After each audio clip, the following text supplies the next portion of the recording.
Don Rush here, West Coast Classic Cougar. Hey, we got a new product. A lot of people have been making these seat extenders over the years for us guys with long legs. But we thought, well, I think we can do it a little better. So the machining on it looks a little cleaner, and they're powder coated, and they're a little cheaper than everybody else's. So pretty straightforward. First thing you gotta do is put these studs in, and you need to create a little bit of friction on them, because when you're running your nut, you don't want the stud to run in, you want the stud to stay in place. So there's three ways you can do it. You can put Loctite on there, or you can put some Teflon tape on there, or do like I do and put the stud on your bench and whack it once with a hammer. That boogers up the threads just enough. And then you can double nut it to put it on, or I just put a very small vice grips and spun it on. So I'll let you choose on that. The only problem, and it's not a huge problem, yes, you can go 2 inches further back, but look how much higher you're gonna be. You're gonna raise the height of the seat. But I'll measure here, but you also, as you can see on this Mustang platform, this is 1 inch taller than a Cougar platform. This Mustang platform, as you go back further, it also goes down further. So I think it's more than compensated. We'll check. In fact, we'll do that right now. I'm gonna put a measuring tape on here. And at its highest point on this 1968 bucket seat, I think we're at about just real close to 11 inches. We'll call it 11 inches. So after I put the seat extenders on here, I'm gonna see what that does to our height. So first thing you gotta do is get under your car, take your seat out. Here's how I'm gonna get under my car. Boom, I'm under my car. Of course, yours doesn't look like this. And a 1/2 inch with an extension will get in there.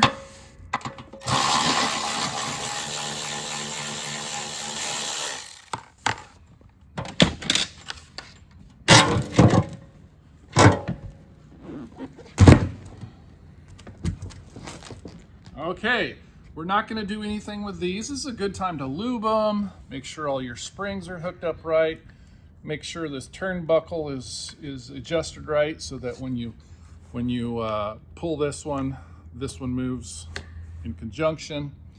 So what we're going to do now is put our seat extenders on, which are going to do that. And forget this cutout. Later iterations won't have this cutout. My machinist thought we needed it to go past that, and then he put it on the wrong side. So anyway, ignore that.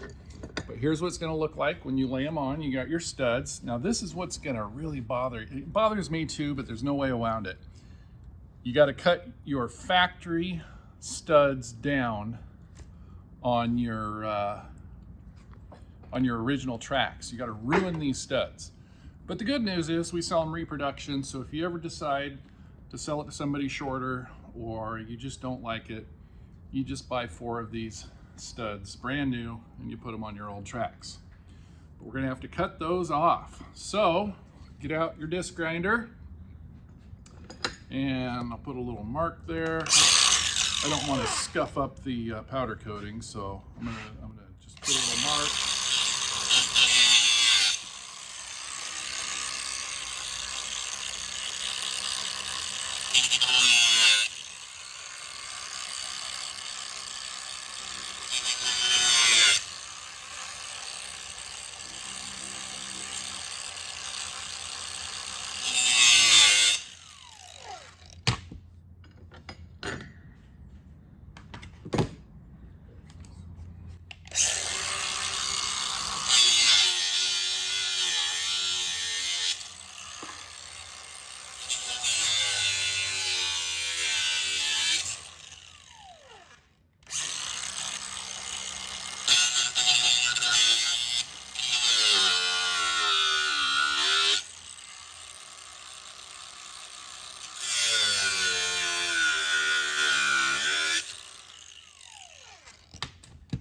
Now the problem with cutting these studs off now, as opposed to later, is your threads are kind of goofy.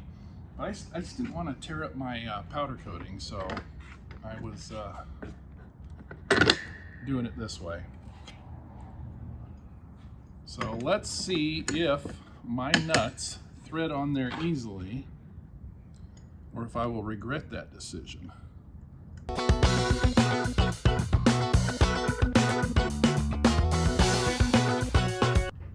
Yeah, these are low profile nuts, so they're hard to get a hand on.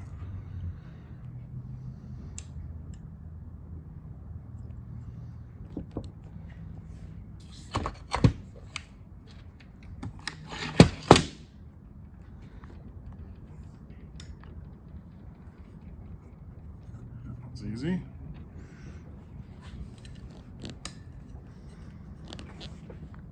Hurt somebody.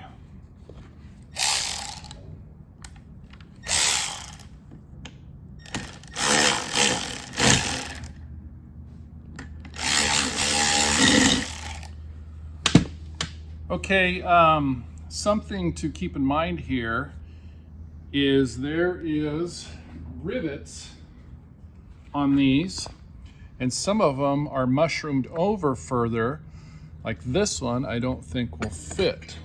Yeah, so if you find out your rivet won't fit in this hole, what I had to do on one of the cars was take a bigger drill bit, and you don't have to go down very deep. These rivets aren't very tall, but anyway, you don't want these sitting up on top of these rivets. You want that hole to encapsulate the rivets.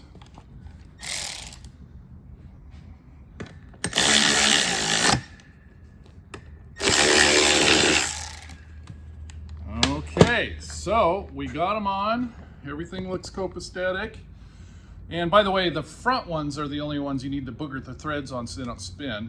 The rear ones will stop out on the track itself, so those won't spin. But yeah, you got to give these some interference. So here we go. Put it back on here.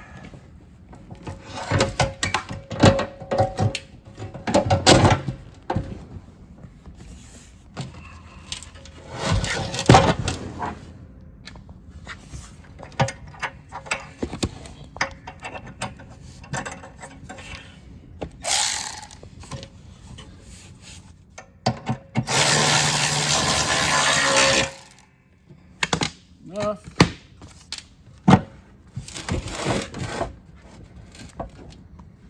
This is my temporary hold for the platform so it doesn't float all over the place. Okay, if we measure here, I think you're going to see we're right at 2 inches further back, which makes all the difference. For me, on my manual transmission Cougars, my knees are crowding the stick shift, and I'm tall bodied though, so I don't want my seat up higher.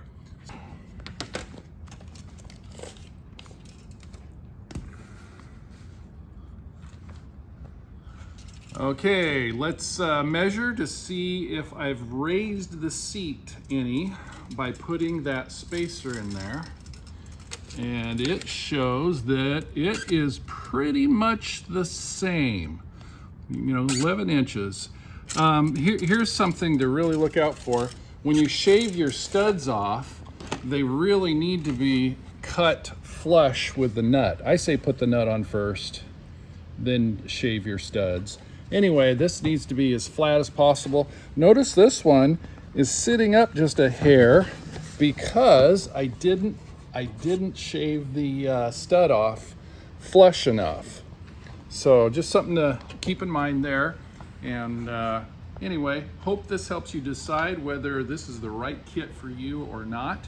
This will fit your 1964 and a half to 1970 Mustang, 1967 to 1970 Cougar, and I do believe since Bronco used the same seat cores, it might fit some other stuff, but even if it doesn't, you can build your own and you get the idea.